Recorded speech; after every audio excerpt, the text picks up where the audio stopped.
Hi నమస్తే, నేను మీ రాపుల Bhaskar advocate. ముఖ్యంగా మీ యొక్క వాహనాలని అమ్మి డబ్బులు తీసుకొని రిజిస్ట్రేషన్ చేయకుండా వదిలివేస్తుండ్రా? అయితే మీరు సిద్ధంగా ఉండండి, జైలు పోవాల్సిన పరిస్థితి ఉంటుంది. ఎందుకు అంటే మనకు సంబంధించినటువంటి వాహనాలని ఇతర వ్యక్తులకు అమ్మినప్పుడు ఖచ్చితంగా మీరు రిజిస్ట్రేషన్ చేయండి. మీ పేరు మీద ఉన్నటువంటి రిజిస్ట్రేషన్ ఆర్సీని క్యాన్సిల్ చేసుకోండి.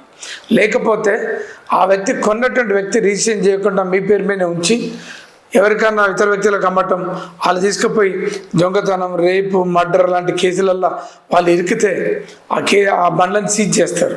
లేదా ఆ వాహనంతో ఇంకో వ్యక్తులైనా గుద్దితే కాళ్ళు ఇరిగినా, చేతులు ఇరిగినా, ప్రమాదాలలో వ్యక్తులు ఎవరైనా చనిపోయినప్పుడు బండి ఓనర్గా, రిజిస్టర్డ్ ఓనర్గా మీ మీద క్రిమినల్ కేసులు పెట్టేటటువంటి అవకాశం ఉంది, జైలు పంపేటటువంటి అవకాశం ఉంది.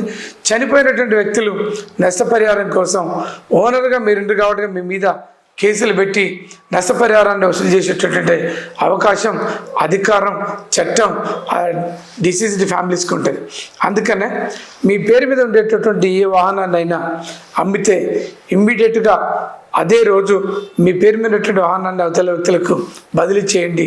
లేకపోతే జైలుకి పోతారు, కేసుల పాలవుతారు, డ్యామేజ్ అవుతారు. జాగ్రత్తగా ఉండండి. Thank you.